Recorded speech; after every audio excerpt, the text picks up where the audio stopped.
Izinkan saya mulai. Assalamualaikum warahmatullahi wabarakatuh. Waalaikumsalam Waalaikumsalam warahmatullahi wabarakatuh. Ya, selamat siang untuk Bu Cokro dan juga semuanya. Semoga hari ini diberi kesehatan sehingga bisa mengikuti pelajaran menghitung harga jual rompi pada hari ini.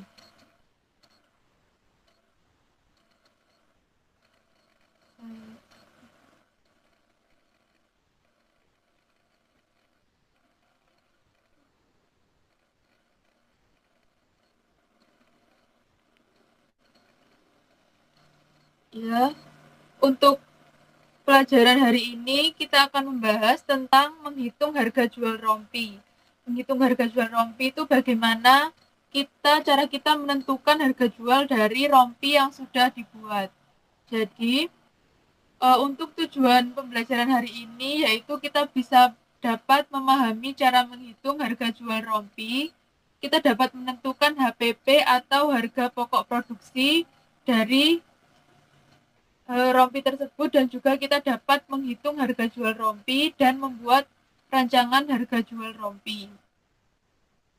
Nah, untuk pengertian menghitung harga jual sendiri itu adalah menghitung harga jual hasil produksi. Itu merupakan bagian dari tahapan perhitungan terhadap penentuan kebutuhan harga kebutuhan dasar atau kebutuhan harga utama, bahan tambahan, bahan pelengkap, dan semua biaya yang digunakan untuk produksi serta keuntungan yang diinginkan, sehingga dapat dipergunakan untuk menetapkan harga jual baik per potong maupun dalam jumlah besar. Jadi di sini dari pengertian sendiri sudah dapat dilihat kalau tujuan kita atau pengertian dari menghitung harga jual rompi ini adalah kita menghitung harga produksinya terlebih dahulu, mulai dari harga bahan utama, harga bahan tambahan, dan juga ornamen-ornamen lain. Setelah itu kita menghitung harga jualnya dengan memperhatikan presentase keuntungan atau presentase keuntungan yang akan kita gunakan atau yang kita inginkan. Ini menghitung harga jual ini juga dilakukan dalam bajunya dihitung per potong atau bisa juga dihitung dalam jumlah besar. Nah, untuk metode menentukan harga jual produk. Nah, untuk metode menentukan harga jual produk ini ada beberapa macam. Nah, metode yang pertama adalah harga skimming. Nah, yang dimaksud harga skimming ini adalah metode bagaimana seorang desainer menentukan harga yang tinggi di awal penjualan, tapi akan turun seiring dengan banyaknya ketersediaan barang dan juga jumlah kompetitor. Jadi, dalam metode ini biasanya untuk desainer pemula atau desainer yang baru akan menjual produknya, itu mereka menjual dengan harga tinggi karena itu dirasa produknya masih sedikit dan juga belum mass produksi gitu ya. Jadi kebutuhan harganya juga lebih tinggi daripada jika sudah mass produksi. Jadi desainer tersebut menentukan harga yang tinggi. Nah, nanti kalau sudah usahanya berjalan lama, itu akan turun sedikit demi sedikit harganya, disesuaikan dengan kalau mass produksi, harga produksi itu juga akan turun juga. Jadi harga jualnya bisa turun lagi atau jumlah kompetitornya biasanya banyak. Nah, kalau jumlah kompetitor banyak, pasti harganya bersaing. Kalau kalau kita tidak mengikuti harga pasar atau tidak menyesuaikan dengan kompetitor, nanti yang ada malah barang yang dijual itu tidak akan laku atau sulit untuk bertahan di pasar gitu ya. Nah, untuk metode selanjutnya adalah metode dengan harga penetrasi. Jadi, harga penetrasi ini adalah harga yang ditetapkan serendah-rendahnya demi menciptakan loyalitas konsumen. Nah, metode ini biasanya digunakan kalau kita membuka usaha baru begitu ya. Nah, kita menjual harga dengan sangat murah atau harga murah ini ditujukan untuk menarik konsumen. Nah, nanti kalau sudah konsumennya sudah datang, sudah punya pelanggan, itu baru sedikit demi sedikit harganya dinaikkan atau harganya tetap, itu disesuaikan dengan uh, presentase keuntungan yang diinginkan juga. Tapi di sini untuk harga penetrasi usaha pertama itu biasanya menggunakan presentase keuntungan sekecil-kecilnya. Itu ya untuk itu tadi digunakan untuk menciptakan loyalitas konsumen atau lebih gampangnya untuk mencari pelanggan seperti itu. Nah, yang ketiga adalah harga kompetitif. Nah, harga ini digunakan jika pelaku usaha ini jeli melihat pesaing dan dapat menetapkan harga secara kompetitif. Nah, jadi kalau harga skimming dan harga penetrasi tadi menggunakan harga yang sangat tinggi pada awalnya atau menggunakan harga yang rendah di awal. Nah, kalau harga kompetitif ini menggunakan harga yang berkompetisi di pasar. Jadi, misalkan harga di pasar antara 50.000 sampai 60.000 untuk satu potong baju. Nah, itu nanti harga yang diberikan juga harga kisaran itu. Jadi, harganya berkompetisi seperti itu. Nah, untuk metode selanjutnya yaitu harga mengikuti brand leader. Nah, harga mengikuti brand leader ini maksudnya ditetapkan dengan harga standar brand leader. Jadi, mengikuti harga standar brand sebelumnya. Misalkan brand A itu ada sudah lama dan itu menjual baju dengan harga 50.000. Nah, itu nanti untuk pengusaha baru harga tersebut dijadikan standar atau dijadikan patokan untuk menjual barang miliknya. Seperti itu. Nah, untuk yang metode terakhir adalah metode berdasarkan harga dijual berdasarkan biaya. Nah, harga ditentukan dengan cara ongkos produksi ditambah dengan nilai keuntungan atau margin yang ditetapkan atau retail price dan wholesale price. Nah, ini yang akan kita terapkan untuk menghitung harga jual rompi ini. Jadi, menghitung harga jualnya yang pertama adalah kita menghitung ongkos produksi atau biaya produksi yang kita keluarkan untuk membuat atau memproduksi suatu barang. Nah, setelah itu, setelah harga produksi ketemu, nanti kita menghitung keuntungan atau persentase keuntungan yang akan kita yang diinginkan. Jadi misalkan 50% dari harga produksi atau 60% keuntungan dari harga produksi. Nanti menghitungnya ditambah seperti itu. Nah, untuk penerapan harga jual, penetapan harga jual ini ada 3 jenis. Yang pertama adalah cost-based pricing atau harga berdasarkan pada biaya produksi. Yang kedua adalah value-based pricing atau harga berdasarkan nilai artistik yang bagus. Yang ketiga adalah competition-based pricing atau harga berdasarkan pada persaingan produksi. Nah, untuk cost-based pricing dan juga competition pricing ini itu biasanya diterapkan pada garment, konveksi, tailor, butik, dan lain-lain. Nah, untuk value-based pricing sendiri ini biasa digunakan untuk menjual busana adibusana. Ini value-based pricing ini mematok harga yang sangat tinggi biasanya atau jauh di atas biaya produksi. Nah, kenapa bisa jauh di atas produksi? Karena untuk busana-busana yang ditetapkan melalui value-based pricing ini itu dianggap memiliki nilai artistik yang membuat busana tersebut jadi indah. Jadi, selain memiliki nilai artistik juga biasanya busana tersebut hampir keseluruhannya handmade, jadi dijual dengan harga yang tinggi. Nah, untuk selanjutnya adalah langkah menentukan harga jual. Nah, untuk langkah menentukan harga jual ini sendiri, yang pertama dilakukan adalah menghitung harga jual produksi. Nah, menghitung harga jual produksi ini merupakan perhitungan terhadap biaya pengeluaran produksi yang terdiri dari bahan utama, bahan pelengkap atau bahan pendukung, biaya listrik, biaya tenaga kerja. Nah, biasanya juga dimasukkan yaitu biaya penyusutan alat, Ya, biaya penyusutan alat dan juga biasanya juga kalau sudah usaha itu biasanya juga dimasukkan pajaknya juga. Nah, setelah menghitung harga jual produksi, ya, langkah selanjutnya adalah menghitung kalkulasi harga jual.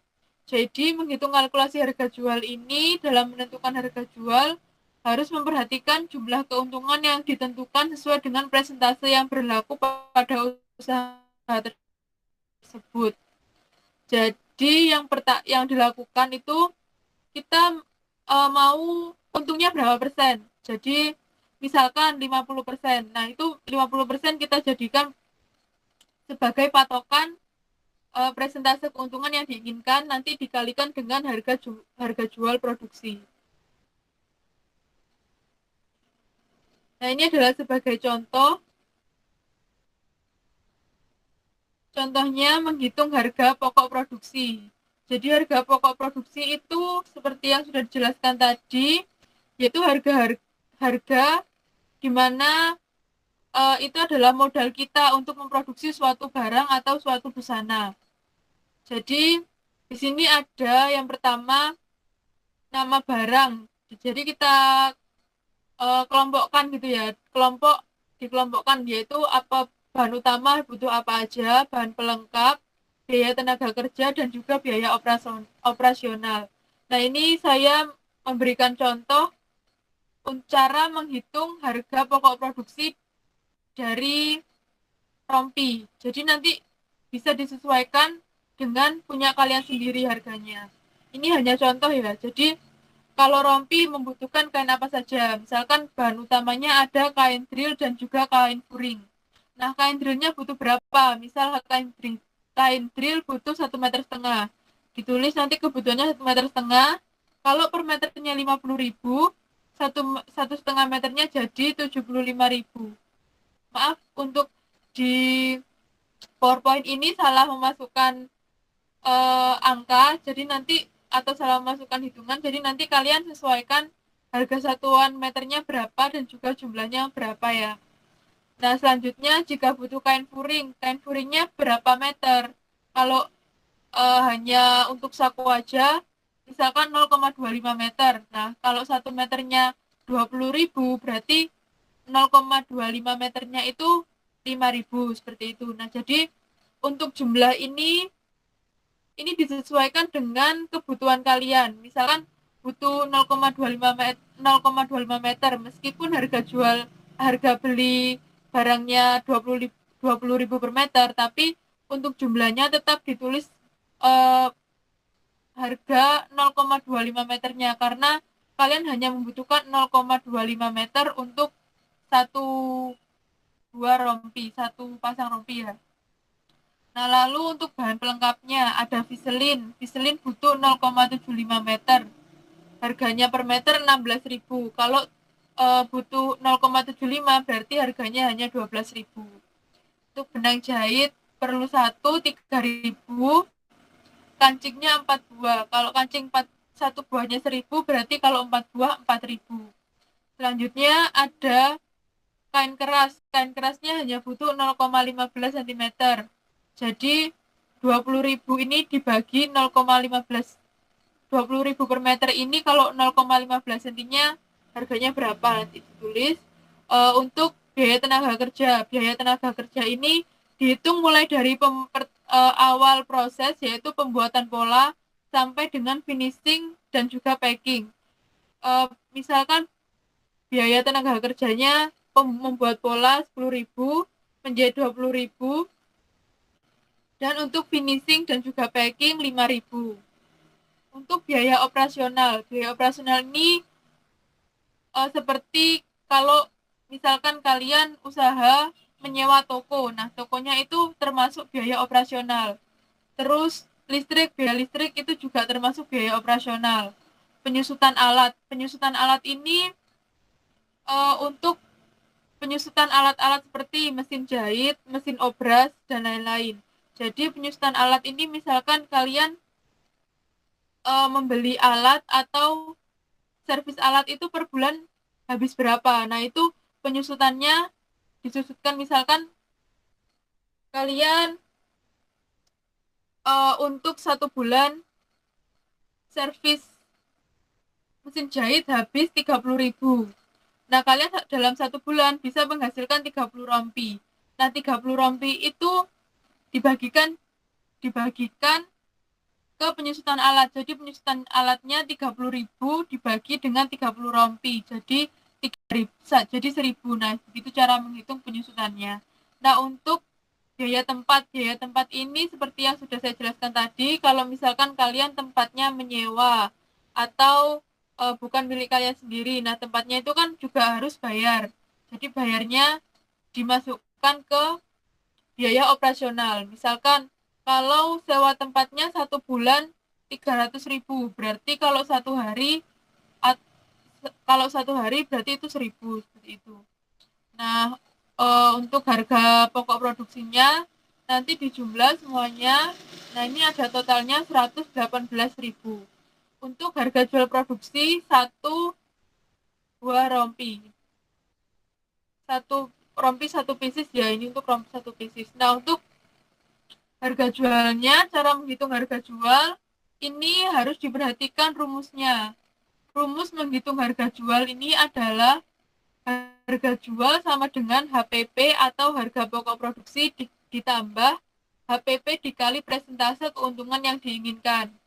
Nah, misalkan untuk bawah ini HPP-nya tadi Rp118.000 ditambah HPP lagi dalam kurung HPP Rp118.000 persentase keuntungan yang diinginkan. Jadi misal persentase keuntungan yang saya inginkan untuk menjual satu pieces rompi itu 50%.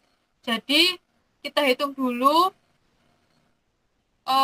HPP kali persentase dulu berapa. Jadi kan 59.000 baru ditambahkan dengan HPP. Jadi harga jual rompi ini adalah 177.000 per pieces. Jadi seperti itu caranya untuk menghitung harga jual rompi.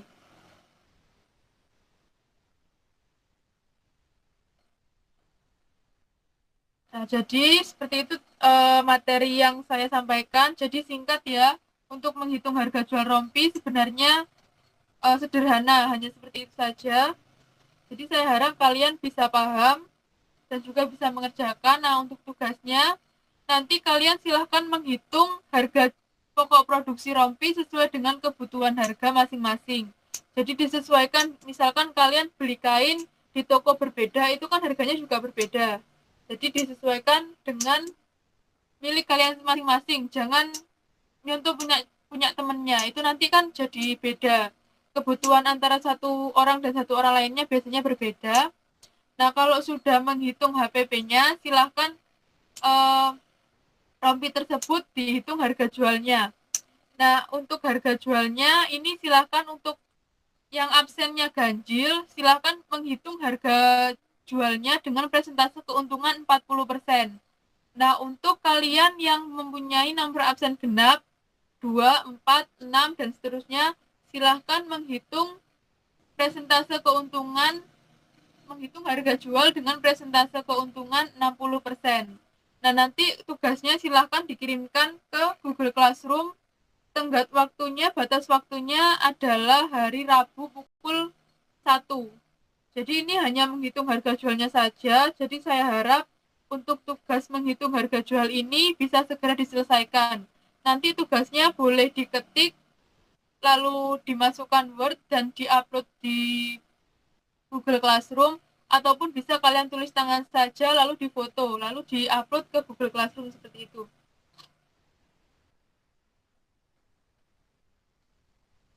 Nah, mungkin itu materi dari saya. Untuk selanjutnya ada ulangan harian. Nah, ulangan harian ini sudah saya upload di Google Classroom. Nanti pukul 3 saya upload ke Google Classroom. Di situ ada ulangan harian. Ulangan hariannya kalian mengisi melalui Google Form. Tapi di situ perlu diperhatikan, kalian hanya dapat mengisi 1 kali atau dapat mengakses 1 kali saja. Jadi kalau kalian sudah mengakses, sudah mengirimkan jawaban, nah kalian tidak bisa untuk mengedit jawabannya atau tidak bisa menghapus jawabannya.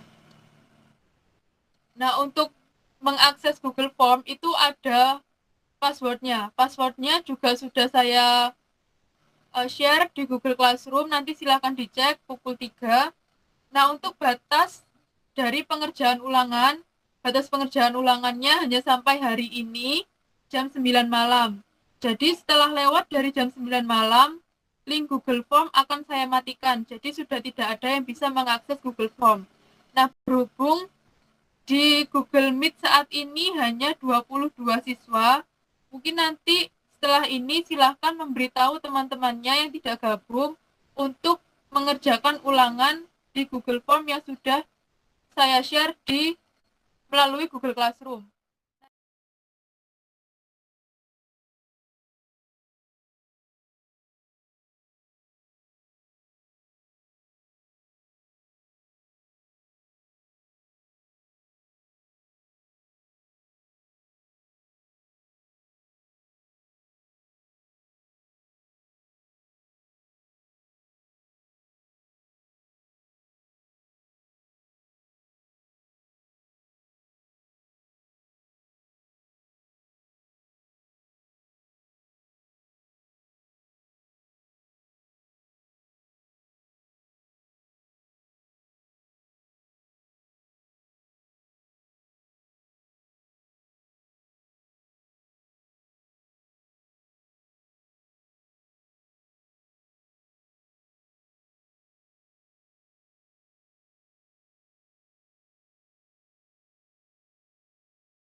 Assalamualaikum warahmatullahi wabarakatuh. Saya Timur dari Wacana. Kali ini saya akan menjelaskan tentang cara menjahit rompi. Berikut ini adalah hasil jadi rompi bagian depan dan bagian belakang yang akan kita buat. Berikut adalah bagian dalam rompi. Bagian kain lapisan sengaja dibuat dengan warna berbeda agar memudahkan untuk mengikuti prosesnya. Alat yang diperlukan dalam pembuatan rompi adalah sebagai berikut. Bahan yang diperlukan adalah bahan utama yang telah dipotong sesuai dengan pola, bahan lapisan yang telah dipasang vaselin, dan yang terakhir adalah benang jahit. Langkah pertama dalam pembuatan rompi adalah menjahit princess dan juga membuat saku vest. Untuk cara membuat saku vest, minggu kemarin sudah dijelaskan, jadi langkah pertama adalah menjahit garis princess terlebih dahulu, lalu dipres. Setelah itu membuat saku vest. Ini adalah tampak belakang dari badan depan rompi. Nah, untuk bagian garis princess, cara pengepresannya adalah untuk bagian badan tengah muka, bagian sambungan garis princessnya, kampuhnya digunting cekris seperti ini. Nah, ini berguna agar nanti saat pengepresan bisa pipih dan tidak bergelombang, jadi bisa rapi.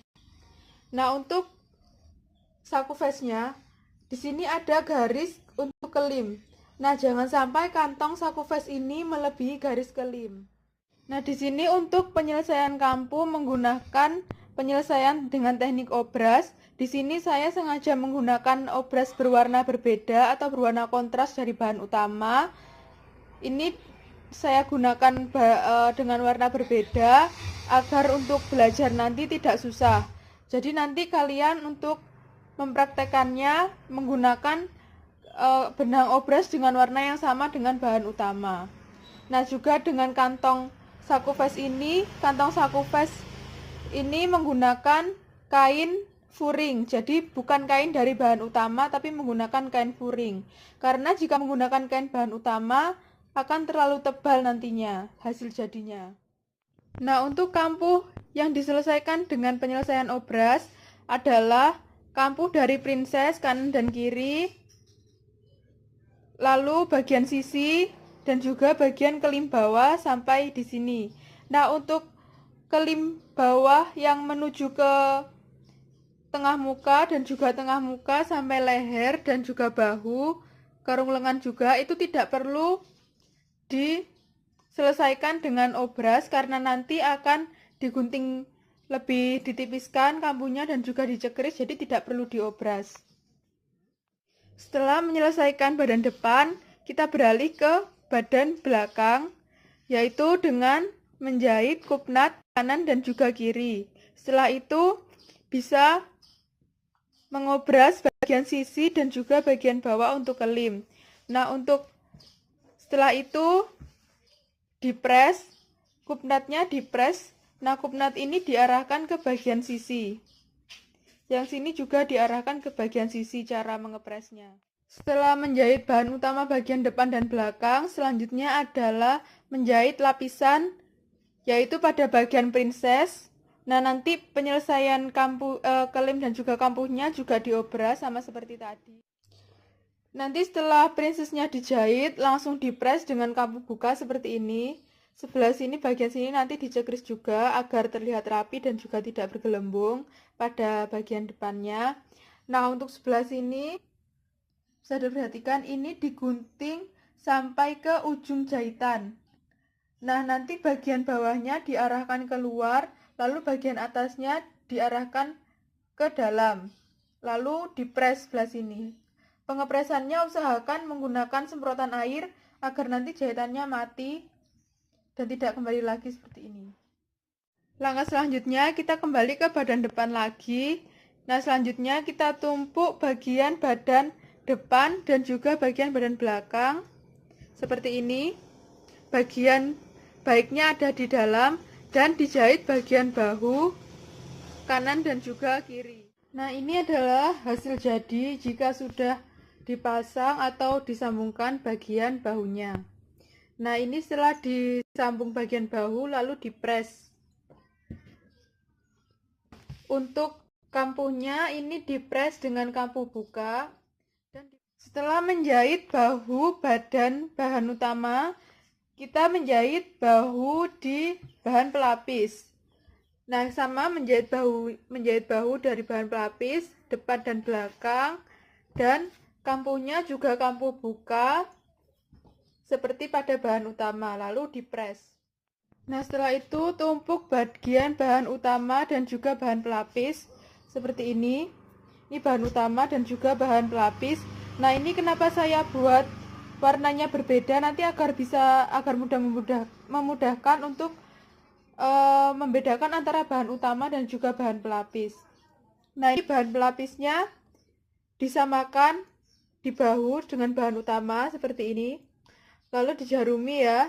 Nanti dijahit dari kerung lengan belakang sampai dengan kerung lengan depan. Ini hanya bagian kerung lengannya saja seperti ini. Nah, nanti dijahitnya bagian kanan dan juga bagian kiri dijahit kerung lengannya dulu. Ini adalah hasil jadi yang sudah dijahit. Nah, kalau sudah dijahit seperti ini, nanti kampuhnya ditipiskan seperti ini, lalu digunting cekris seperti ini, seperti pada gambar. Nah, tujuannya untuk digunting cekris, kan ini bentuknya lengkung, hampir setengah lingkaran. Nah, digunting cekris nanti agar ketika dibalik dan juga dipres, hasil jadinya pipih dan juga tidak bergelembung. Nah, untuk menjahit bagian bahu ini dan juga pada bagian garis princess, nah ini antara lapisan dan juga bahan utama, jahitannya harus bertemu seperti ini. Jadi tidak boleh melenceng. Nah, setelah dijahit seperti ini, nanti dibalik dan langsung dipres pada bagian lengan depannya. Pada bagian sini, nanti dipres. Ini adalah hasil jadi ketika sudah dipres atau disetrika. Nah, usahakan ini sepipih mungkin, karena tadi kampuhnya sudah ditipiskan dan juga sudah dicekris. Hasil jadinya ini akan lebih pipih atau lebih rapi pada bagian depannya. Nah, langkah selanjutnya kita akan menjahit bagian sini tengah muka, menyambungkan antara lapisan dan juga bahan utama pada bawah tengah muka sini, lalu naik ke leher pada bagian belakang juga, lalu turun lagi sampai pada bagian depan dan bawah sini. Ini langkah selanjutnya adalah menjahit bagian depan tengah muka sampai ke leher belakang dan juga leher depan. Nah, selanjutnya setelah dijahit, ini kampuhnya ditipiskan lalu digunting cekris seperti ini. Seperti tadi pada lengan. Nah, setelah ditipiskan dan digunting cekris, nanti dibalik dan juga langsung dipres atau disetrika. Ini adalah hasilnya jika sudah dibalik dan disetrika. Nah, ini sudah terlihat bentuknya dari rompi bagian depannya, bagian belakangnya atau bagian lapisannya. Seperti ini, terlihat rapi karena tadi sudah kampuhnya sudah ditipiskan dan juga digunting cekris. Nah, untuk langkah selanjutnya adalah menjahit bagian sisi depan dan juga bagian sisi belakang. Jadi cara menjahitnya ini tadi bagian sisi ya, ini bagian sisinya. Nah, tadi ada bagian lapisannya, belakang dan juga bagian lapisan depan. Nah, ini lapisannya dibuka ke atas seperti ini. Nah, jika sudah dibuka seperti ini, sambungkan bagian lapisan depan dan juga lapisan belakang. Sambungkan pada bagian jahitannya, lalu dijarum, lalu dijahit dari atas lapisan sampai ke bawah sini. Jahit dari atas sampai ke bawah. Nah, jika sudah dijahit seperti ini, nah kita lihat bagian depannya. Nah, untuk bagian depan ini jahitannya antara depan dan belakang harus ketemu seperti ini. Lalu untuk lapisannya kita tarik ke belakang. Nah, seperti ini jadinya, hasil jadinya. Nanti setelah itu kita press atau kita setrika. Untuk bagian dalamnya ini menggunakan kampu buka. Adalah hasilnya ketika sudah disetrika. Untuk bagian dalamnya ini ya, ditekuk ke belakang lagi. Nah, seperti ini. Lalu kampunya dibuka. Nah, untuk langkah selanjutnya adalah mengelim bagian bawah. Untuk kelim bagian bawah, ini dikelim dengan disum tangan. Nah, seperti ini. Setelah itu, langkah selanjutnya adalah memberikan lubang kancing dan juga memasang kancing. Nah, lubang kancing ini jika pakaian perempuan, jika dipakai lubang kancingnya adalah sebelah kanan menutup sebelah kiri. Nah, kalau dilihat dari bagian tampak depan seperti ini yang sebelah kanan berada di bawah, yang sebelah kiri berada di atas. Nah, nanti lubang kancingnya ada di sini, di sebelah kiri ini, dan di sini nanti tempat memasang kancingnya. Nah, sesuai dengan desain yang kemarin sudah dianalisis, jumlah kancingnya ada 4. Nah, ini adalah yang telah dipasangi lubang kancing dan juga kancing. Jadi lubang kancingnya ini dipasang atau dijahit mendatar, dan setelah itu dipasangi kancing di sebelahnya seperti ini. Ini adalah hasil jadi rompi. Jadi setelah dipasang lubang kancing dan kancing, langkah terakhir yaitu menyetrika seluruh bagian rompi. Berikut adalah hasil jadi rompi yang telah dibuat. Sedangkan ini adalah tampak dalam dari rompi yang telah dibuat.